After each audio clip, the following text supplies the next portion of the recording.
Tonight on MMA Connected, the UFC rings in the new year with a bang. And it goes out, big shot. Maynard looking to finish his fight. Edgar's in big trouble, Mike. As Edgar finds an answer for an early onslaught. But with the score unsettled, is a rematch with Maynard already in the works. We look back at an action-packed event from Las Vegas. What a statement that man just made. The UFC's first trip to Toronto takes shape. Find out who's in and who's out. We head overseas as Dream provides a dynamite ending to 2010. Good night, Iceman! Nobody, hear me, nobody can stop the man. Plus, the Iceman bids farewell to fighting while beginning a new chapter with a UFC. And we go one-on-one with the Prez for the latest on Brock Lesnar, Shane Carwin, and more. I'm UFC President Dana White, and MMA Connected is now.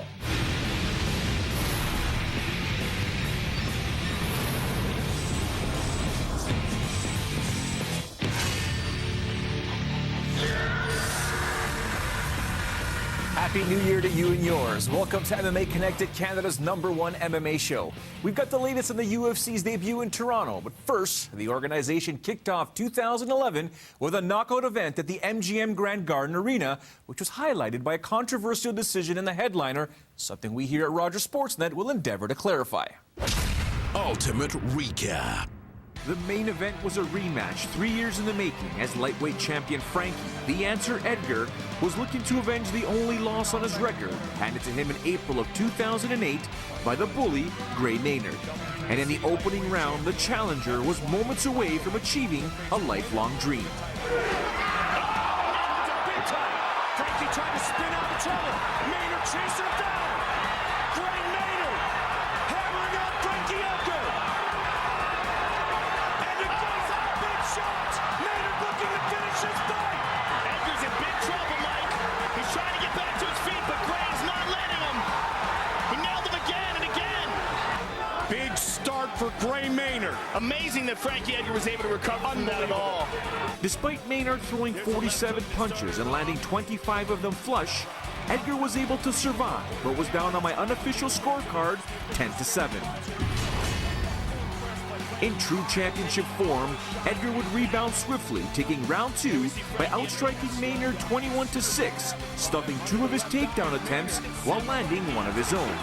I scored the round 10-9 for Frankie, with Gray still leading 19-17 overall, but it was clear the challenger needed to listen to his corner to avoid pulling a Shane Carwin and punching himself out. You're trying to knock his ass out. Just beat him up, all right? Yep. You don't need to knock him out. Yep. That'll come. That will come. Right. That will come. In the third, it was Edgar who outstruck Maynard 21-17, and while the bully landed 2 of his 6 takedown attempts, he wasn't able to muster much offense from them. In fact, at one point, being forced to defend a guillotine.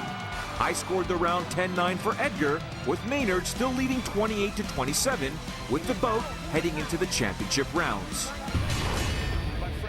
The fourth frame was all Edgar, who outstruck Maynard 23-7, landing 2 of 7 takedown attempts, while Gray went 0 for 2 with his, and again, forced to defend another guillotine by the champ. I had it 10-9 for Edgar, making it even on the scorecards, 37-37, with the final round being the deciding factor as to who will walk away with the belt. It was a razor-thin affair in round 5 as neither fighter could land a takedown. Edgar failed on his 3 attempts while Maynard went 0 for 3. So it boiled down to striking, where the champ outstruck the challenger 20-16, winning the round on my score sheet 10-9 and capping off the incredible comeback with an overall score of 47-46. But it doesn't matter how I scored it, what counts is how the 3 judges octagon side scored it on their cards. The judges scored this contest 48-46 Maynard, 48-46 Edgar, and 47-47. This fight is considered a draw.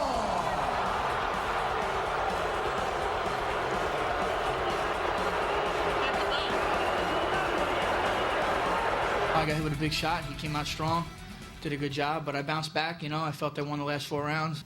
Ending a fight in a draw is kind of bittersweet. You didn't win, but you didn't lose. Whatever UFC wants me to do, man, I'm game for anything. I want the belt. A draw is a draw. I thought that was my fight. I thought I had that. I thought the belt was mine. Draw or not, Frankie Edgar's resilient comeback performance was awe-inspiring and hopefully has silenced all of his remaining critics. Gray Maynard also proved why he is championship caliber as well, and he'll now get a second shot at the title as the UFC president, rightfully so, has temporarily bumped the original man who was waiting in line, Anthony Showtime Pettis, in favor of putting on a rubber match between the bully and the answer. Let's take a look at the rest of the stellar card. He's making the same mistake a lot of guys have made by calling me out. I don't think the guy could punch his way out of a wet paper bag.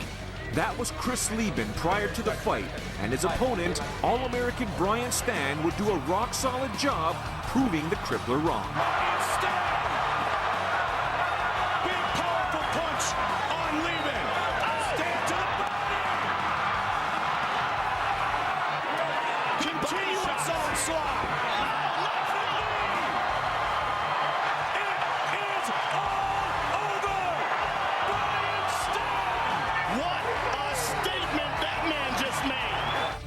Like heavyweights Brandon, the Truth Vera, and the man I call the Brazilian mercenary, Thiago Silva, met in a 205-pound contender bout that saw Silva dominate Vera from the opening bell, outstriking him with power punches and kicks, and at one point, pinning the Truth up against the cage and using his open hands to slap his opponent in embarrassing fashion.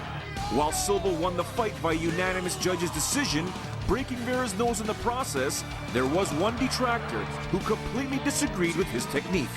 Immediately after the bout, John Bones Jones tweeted, "Wow, that slapping was so disrespectful. I'd like to give him a slap in the face." Here's hoping Dana White and UFC matchmaker Joe Silva are paying attention.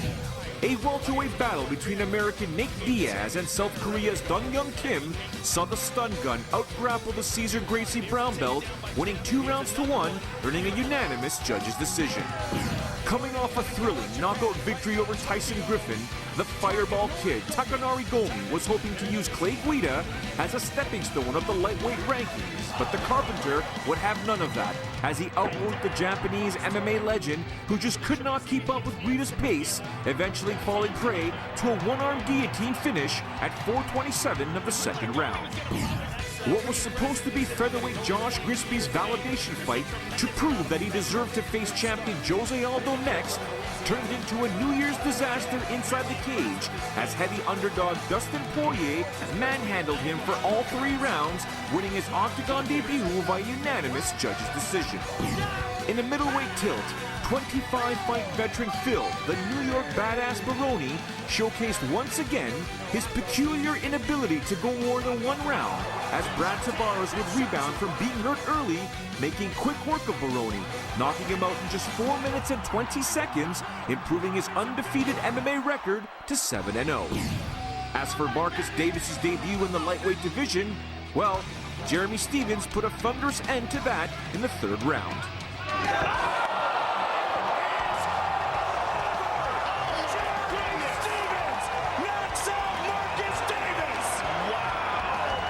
Other notable winners included Diego Nunes, who defeated former WEC featherweight champion Mike Brown. Volkman took out MFC lightweight champ Antonio McKee, while Daniel Roberts submitted Greg Soto. $60,000 in bonuses were handed out to Edgar and Maynard for fight of the night, Stevens for knockout of the night, while Clay Guida secured submission of the night honors. Ultimate Recap, brought to you by Subway. Think fresh, eat fresh. While plenty of headlines are coming from this past weekend in Las Vegas, it was the news regarding the organization's debut in Toronto that has everybody talking, as a pair of fights appear to be set to lead the way for this historic event. Inside the Octagon. UFC President Dana White told MMA Connected that the main event for UFC 129, to be held at the Rogers Centre on Saturday, April 30th, will feature none other than Captain Canada, George St. Pierre, who will square off against #1 contender, American Jake Shields. Cain Velasquez's first ever title defense against Brazilian knockout artist Junior Dos Santos was also rumored to be on the card. But now, an injury to the champ has kiboshed the bout until further notice, as the Mexican-American will be sidelined until late summer with a torn rotator cuff, prompting many fans to speculate if the UFC should put on an interim title bout. No, we won't do an interim title. You know, we know when he's going to return, so there's no way we do that. But, you know, we're going to have to wait for him to get this surgery done. We want to get it done as fast as possible and start the healing process. It's going to take about 8 months for him to heal before he can come back and fight. Junior Dos Santos, we're going to have to figure out. You know, he's going to have to stay active, keep fighting, so this throws a huge monkey wrench in the heavyweight division. We got to figure this thing out. But the UFC hasn't wasted any time filling the void for the organization's Ontario debut, as Randy, the natural couture, will hold off on his retirement and is expected to face off against another former champion, Lyoto the Dragon Machida. A variety of rumored fights are expected to take place in early 2011, as UFC 128 on Saturday, March 19th, will see Mirko Krokop Filipovic take on Brendan, the hybrid Schaub, Uriah Faber take on Eddie Wineland, Jim Miller square off against Kamal Shalarus, Ricardo Almeida versus Mike Pyle, Kurt Pellegrino versus Gleison Tibau, while the fight I'll be paying close attention to is the rumored tilt between Edson Barboza and Anthony Njokuani. And that's not it. Just 1 week later at UFC Fight Night 24, taking place at the Key Arena in Seattle, Washington, Dan Hardy is expected to take on Anthony Rumble Johnson.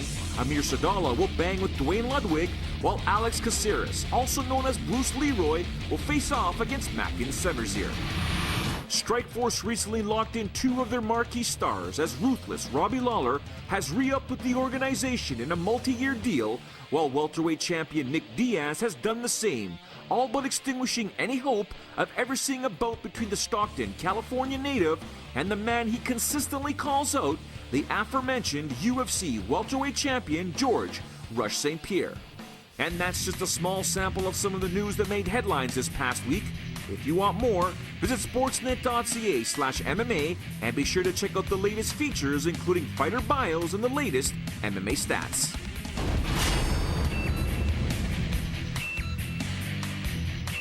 Still to come, we head to Japan for a full recap from Dream's Dynamite show that closed out 2010. Here we go, second round. It's up. When MMA Connected continues. Upcoming events. This Friday, it's Strikeforce Challengers 13 from Nashville, Tennessee. Then, on January 22nd, right here on Rogers Sportsnet, it's UFC Fight Night 23. And on the 28th, Titan Fighting Championship 16 features Tim Sylvia in the main event as he replaces Todd Duffy versus Abe Wagner. Some of the annual traditions for longtime mixed martial arts fans are the legendary New Year's Eve shows from Japan. And this year it was no different, as thousands of them packed the Saitama Arena for a jam-packed card featuring 14 fights. The main event pitted Dream Featherweight champion Bibiano the Flash Fernandez versus Hiroki Street Fight Banjo Takeya in a rematch from the controversial split decision bout from October 2009.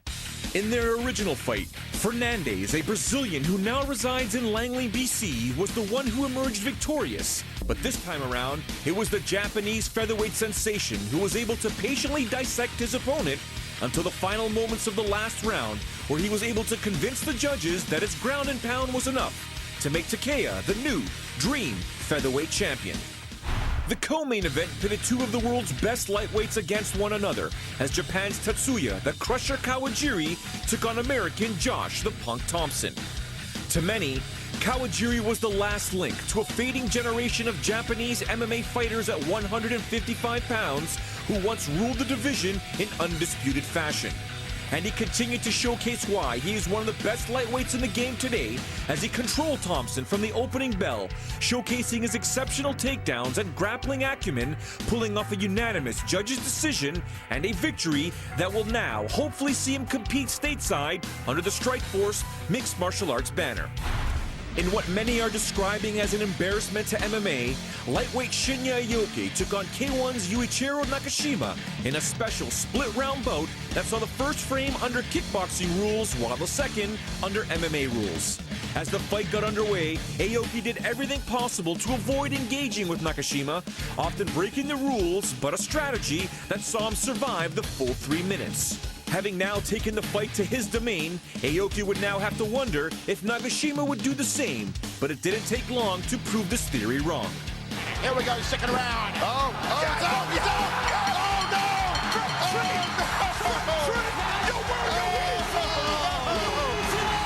I can't believe it. Having just won the K1 Grand Prix finals less than 3 weeks ago, Alistair, the Ream Overeem, took on American Todd Duffy, who returned to action for the first time since he was released by the UFC in September. And with the Dream interim heavyweight title on the line, this one did not last long. Gut-wrenching knee from the Ream, he taps him, it's over. Good night, Overeem. Overeem is the Dream interim champion in a heartbeat. Too easy. Nobody, hear me, nobody can stop the Ream. The show's low point came when one of the sport's living legends, Kazushi, the Gracie Hunter Sakuraba, who should have long retired from the sport, squared off against welterweight champion Marius, the White Mare Zaromskis. This was a mismatch from the very first day this fight was announced, and just over 2 minutes in, Zaromskis hit the fragile Sakuraba hard enough to force the doctors to halt the bout in order to save the legend's right ear. Other notable winners included Satoshi Ishii, Gergard Mousasi, Sergei Karnatanov, Kazuyuki Miyata, and Hideo Takora, who had his hands full with boxer Kazuhisa Watanabe, who survived a multitude of submission attempts, eventually succumbing to an armbar at 2:02 of the third round. Coming up, it's the end of an era as the Iceman officially calls it quits. I love this sport, and I'm excited to get, go to my new stage in my life. And find out if the UFC Prez is interested in acquiring Alistair Overeem when MMA Connected returns. For the last 10 years, more than 10 years, Chuck Liddell has been more than I could say. All the guys sitting up here, myself, my partners, owe a lot to Chuck Liddell. He's been, like I said, more than a friend, more than a fighter, more than a champion.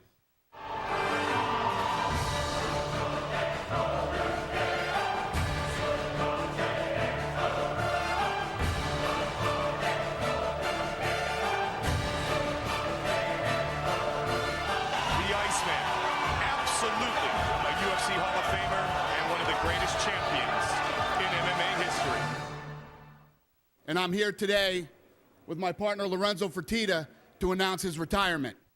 Most of all, I want to thank my fans, family, but anyway,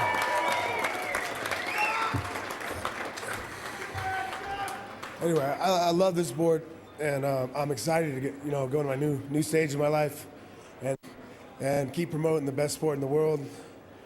And the sport I love. So they give me an opportunity again to keep promoting it and keep doing stuff now that I'm retired. So thank you, everybody, and love you all.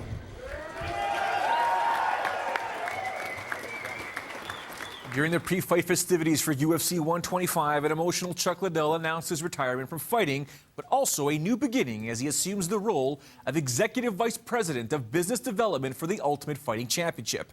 Meanwhile, his good friend Dana White was ecstatic about the announcement, as well as a certain kick that ended an exceptional 2010. I was actually watching the fight on TV, and when he did it, I couldn't believe it. We rewound it. Everybody in the room picked up their cell phone and started calling somebody.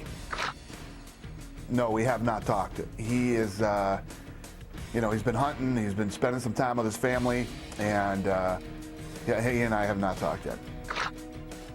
Not true. Not true at all. Not yet. We're working on it. We've got we've got a couple of guys in the works. We just got to get it done. You know what? I honestly can't answer that question. I don't know. I know he had some surgery done. I don't know how long he's going to be out. we'll probably keep it around 40,000. I think 40,000 is manageable, and we can still pull off. I like the feels of the way that the event feels. I don't want to mess with that. 60,000 is too many people. Listen, the guy hasn't. Was last night's fight MMA? Yeah, he hasn't fought in a long time in mixed martial arts. I don't know. I don't know how he really stacks up against the best mixed martial artists in the world. He won the K1 tournament, I know that, but listen, there's only one way to find out. And you know me, I'm always willing to do these fights, but we'll see what happens. It's going to be tough. You got to come out and perform, man. You have to come out and really put on a show to stay in the UFC. There's no doubt about it. I think the odds are very good. The guy's incredibly talented, and it just remains to be seen. We'll see what happens. Now that he's in the UFC, but I'd love to see him go to 55. I'm excited about it. I don't have any New Year's resolutions. We're just going to keep plugging, and I'm actually looking very forward to next year. We got a lot of things in the works that are very exciting. Every year we keep taking this thing to another level, and we got a lot of fun stuff going on right now. So I'm really looking forward to the new year. We hope you enjoyed MMA Connected's first episode of 2011. As we say goodbye, let's take one more look at the frontrunner for 2011's Fight of the Year.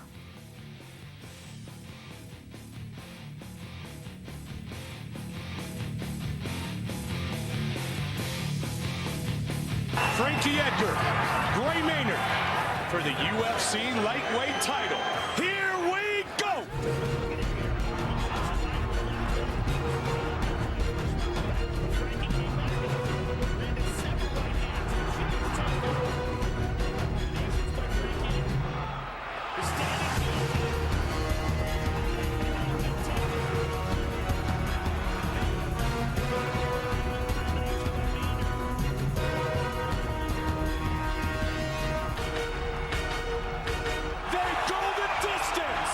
This one's going to be interesting.